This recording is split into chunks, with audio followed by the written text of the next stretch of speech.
नमस्काराः। अद्यतनीये व्याख्याने भवतां समेषां हार्दं स्वागतम्। अत्र सामान्यरूपे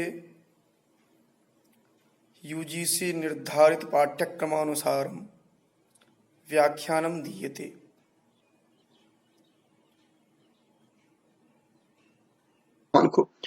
अब यहाँ पर वो काल सूक्त के अंदर अब हम देख रहे हैं राष्ट्राभिवर्धन सूक्त देख रहे हैं। ये अथर्ववेद से संदर्भित है। परिचय इसका अगर इस तरह देखें, सूक्त जो है ये अथर्ववेद का है, जिसमें कि ऋषि वशिष्ठ है और छंद अनुष्टुप है। विषय वस्तु के संदर्भ में अगर इसका देखा जाए तो यहाँ पर इसकी विषय वस्तु जो है वो थोड़ा चेंज हो जा रहा है। जैसे हमने अभी तक एक रूपता हमने देखी थी, जो कि एक पॉइंट वाइज चर्चा किया था, उससे थोड़ा अलग हो जा रहा है। यहाँ पर वशिष्ठ जो है अपने राष्ट्र के समृद्धि के लिए, उसकी रक्षा के लिए, लोगों के कल्याण के लिए कामना अभिव्यक्त करते हैं। यह सूक्त कहता है कि जो मणि पूर्व काल में इंद्रदेव के प्रति समर्पित था, वही मणि हमारे राष्ट्र के कल्याण के लिए हो। और कहा गया है अभिवर्तेन मणिना जेनेन्द्रो अभिवावृधे तेनस्मान ब्रह्मणस्पते अभिराष्ट्राय वर्धय। करें जो पूर्व काल में जो मणि इंद्र के लिए था, वही हमारे राष्ट्र के लिए, हमारे राष्ट्र के अभिवृद्धि के लिए हो। इसके बाद जो विरोधी हैं उनका शमन आवश्यक होता है राष्ट्र की उन्नति के लिए, इसीलिए उस मणि के द्वारा उनका शमन हो। तो फिर कहा गया है अभिवृत्य सपत्नावे योनो अरातयः अभिप्रतन्यतम तिष्ठावे योनो दुरास्यते। फिर कह रहे हैं कि मणि जो है विपक्ष संहारक हो तथा स्वराष्ट्र के का उत्थान करने वाला हो। कहा गया अभि त्वा देवा सविता वे सोमो अभिवृद्धत।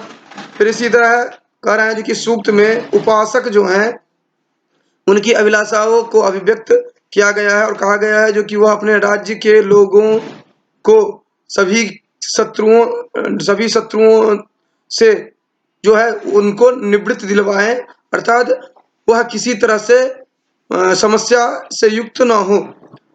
और ये शत्रुओं के नियंता के रूप में होते हैं ये। तो इस तरह कहा गया है जो कि उदसौ सूर्यम अगाधुदिदम मामकम वचः यथा हम शत्रु असान्य सपत्न्य सपत्नः। तो यहाँ पर मूल रूप से हम देख रहे हैं, निष्कर्ष रूप में अगर हम देखें तो कह रहे हैं यहाँ पर राष्ट्रीय भावना से ओतप्रोत है। ऋग्वेद में भी राष्ट्राभिवर्धन प्राप्त होता है, लेकिन ऋग्वेद के राष्ट्राभिवर्धन और यहाँ जो अथर्ववेद में दिया गया है, इन दोनों में अंतर क्या है कि यहाँ पर एक मणि के माध्यम से राष्ट्र की रक्षा की बात की गई है, जबकि वहां पर आप देखेंगे तो वहां पर कहा गया है आब्रह्मण ब्रह्मणो ब्रह्मवर्चसी जायतामा राष्ट्रे राजन्यः शूर इकव्योतिव्याधि महारथो जायताम दोग्ध्री धेनुर्बोढ़ा नड्वानासो पुरंद्रजोखा जिष्णुरथेष्टा सवेयो युवास्य जजमानस्य वीरो जायताम निकामे निकामेनः पर्जन्यो वर्कतफलवत्यो न ओखदय पच्यन्ताम योगक्षेमो न कल्पताम।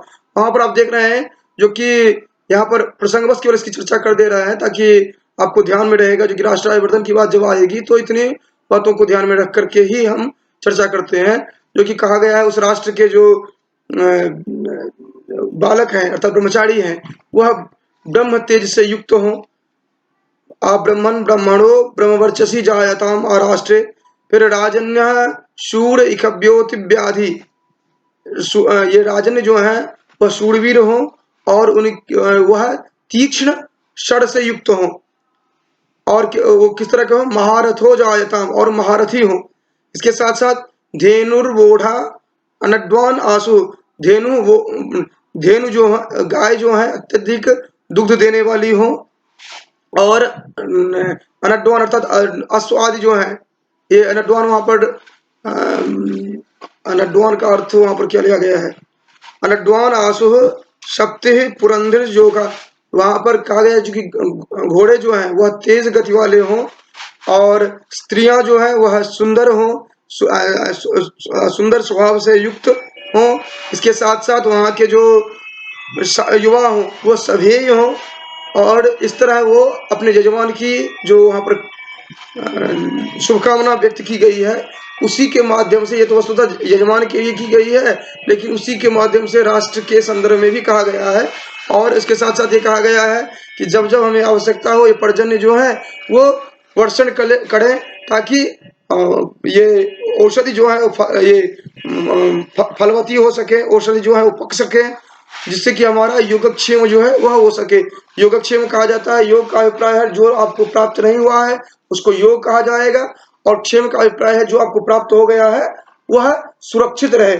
तो इस तरह हम देखते हैं कि राष्ट्राभिवर्धन सूक्त से अभिप्राय इस दृष्टि से महत्वपूर्ण है। उसका अभिप्राय यह है कि राष्ट्र हमारा जिस तरह से उत्कर्षशाली हो, इसके लिए जिन जिन बातों की चर्चा की गई है वो यहाँ पर ऋग्वेदिक जो हो या फिर यहाँ पर अथर्ववेद संदर्भित जो राष्ट्राभिवर्धन है वह इस तरह प्रस्तुत किया गया है। और जबकि अथर्ववेद से संदर्भित जो हम देख रहे हैं वहां पर मूल रूप से जो चर्चा की गई है वह मणि के आधार पर यह कल्पना की गई है, और इस तरह प्रस्तुत किया गया है कि राष्ट्र जो हमारा हो वह सुरक्षित रह सके।